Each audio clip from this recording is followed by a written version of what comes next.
Question 1। Actual में इस question के दो पार्ट हैं। पहले पार्ट में हमसे पूछा जा रहा है 8 फैक्टोरियल की कितनी वैल्यू होगी। तो 8 फैक्टोरियल का मतलब है 1 into 2 into 3 into 4 into 5 into 6 into 7 into 8, और इन सभी का अगर हम प्रोडक्ट कर दें तो इससे हमें वैल्यू मिलेगी 40320। सेकेंड पार्ट में हमसे पूछा जा रहा है 4 फैक्टोरियल माइनस 3 फैक्टोरियल कितना होगा। तो 4 फैक्टोरियल को हम स्प्लिट करके लिखने वाले हैं 3 फैक्टोरियल इंटू 4 माइनस 3 फैक्टोरियल। इन दोनों में से हम 3 फैक्टोरियल को कॉमन निकाल लेंगे, इधर आएगा 4 माइनस 1, तो 3 फैक्टोरियल इंटू 3, और 3 फैक्टोरियल का मतलब है 1 इंटू 2 इंटू 3 मीन 6, और 6 इंटू 3 इक्वल्स टू 18। क्वेश्चन 2। इस क्वेश्चन में हमसे पूछा जा रहा है is 3 factorial plus 4 factorial is equals to 7 factorial. तो answer of this question is no, क्योंकि 3 फैक्टोरियल मीन्स 6 और 4 फैक्टोरियल मीन्स 24, तो 6 प्लस 24 30, और 7 फैक्टोरियल इज ग्रेटर देन 30, तो ये दोनों बराबर नहीं आएंगे। कंप्यूट करना है, चलो कंप्यूट करके देख लेते हैं। तो 3 फैक्टोरियल और 4 फैक्टोरियल को हम स्प्लिट करके लिखेंगे 3 फैक्टोरियल इंटू 4, तो इधर चल रहा है 7 फैक्टोरियल। इन दोनों में से भी 3 फैक्टोरियल को कॉमन ले लेंगे, तो 1 प्लस 4, 3 फैक्टोरियल मीन 6, और ये आएगा 5, और 5 से 30।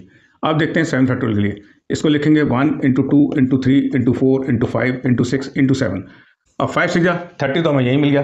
तो इससे साफ साफ पता चल रहा है कि 7 फैक्टोरियल इज ग्रेटर देन 30, तो कह सकते हैं it is not equals to 7 factorial, तो LHS is not equals to RHS। अब क्वेश्चन को ध्यान से देखो, क्वेश्चन में हमसे 3 factorial plus 4 factorial equals to 7 factorial कहा जा रहा है। अगर फैक्टोरियल ना लगे होते तो 3 प्लस 4 कितना होता, 7।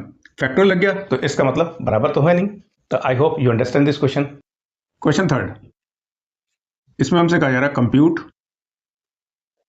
8 factorial upon 6 factorial into 2 factorial. तो हम 8 फैक्टोरियल को स्प्लिट करके लिखने वाले हैं 6 फैक्टोरियल इंटू 7 इंटू 8, और 6 फैक्टोरियल इंटू 2 फैक्टोरियल। 6 फैक्टोरियल से 6 फैक्टोरियल कट जाएगा, और 2 फैक्टोरियल मीन्स है 2, तो 2 से कट जाएगा ये 4 टाइम्स, तो 7 4 जा 28। This is your answer. Question 4, find x if 1 upon 6 factorial plus 1 upon 7 factorial is equals to x upon 8 factorial। तो हम इन दोनों को एलसीएम लेके सॉल्व करेंगे। तो 6 फैक्टोरियल और 7 फैक्टोरियल का हम लेंगे एलसीएम, और 7 factorial means it already includes 6 factorial, तो एलसीएम कितना आ गया इन दोनों का, 7 factorial.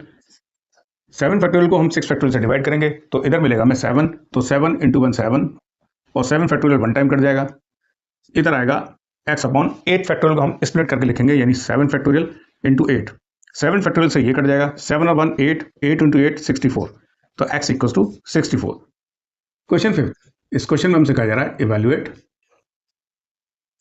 n factorial upon n minus r factorial when. इस क्वेश्चन के एक्चुअल में दो पार्ट हैं। पहले पार्ट में n equals to 6 and r equals to 2, और सेकेंड पार्ट में n equals to 9 and r equals to 5। तो इन दोनों के लिए हम n और r की वैल्यू को इनसे रिप्लेस कर देंगे। तो देखते हैं फर्स्ट पार्ट को। तो यहाँ पर n की वैल्यू को हम 6 बोलने वाले हैं, और r कितना रखेंगे 2, तो यह आएगा 6 माइनस 2 फैक्टोरियल। इसको सिंप्लीफाई करेंगे, और इधर दिखाई देगा 4 फैक्टोरियल। अब 6 फैक्टोरियल को 4 फैक्टोरियल के टर्म्स में स्प्लिट कर लेते हैं, तो 4 फैक्टोरियल इंटू 5 इंटू 6, नीचे दिखाई देगा 4 फैक्टोरियल, और इससे ये कट जाएगा, तो इससे आंसर आएगा 30, 5 6 30। अब देखते हैं सेकेंड पार्ट।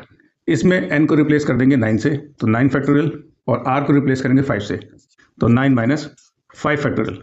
इससे दिखाई देगा 9 फैक्टोरियल, नीचे आएगा 4 फैक्टोरियल, और इस 9 को भी स्प्लिट करेंगे 4 फैक्टोरियल के टर्म्स में, तो इधर दिखाई देगा 4 factorial into 5 into 6 into 7 into 8 into 9, नीचे आ रहा 4 फैक्टोरियल, ये इससे कट जाएगा, और इन 5 नंबर की अगर मल्टीप्लाई करेंगे तो उससे आंसर दिखाई देगा 15120। तो दिस इज योर आंसर। अब देखो इस एक्सप्रेशन को अगर हम ध्यान से देखें, तो ये जो एक्सप्रेशन है ये एक्चुअल में इक्वल होता है NPR के, और इस फॉर्मूले को आप अगली एक्सरसाइज में यूज करने वाले हैं। तो आपने देखा कि NCERT में एक स्टेप पहले ही आपसे ये काम करा लिया। I hope you understand this question. Thank you, take care.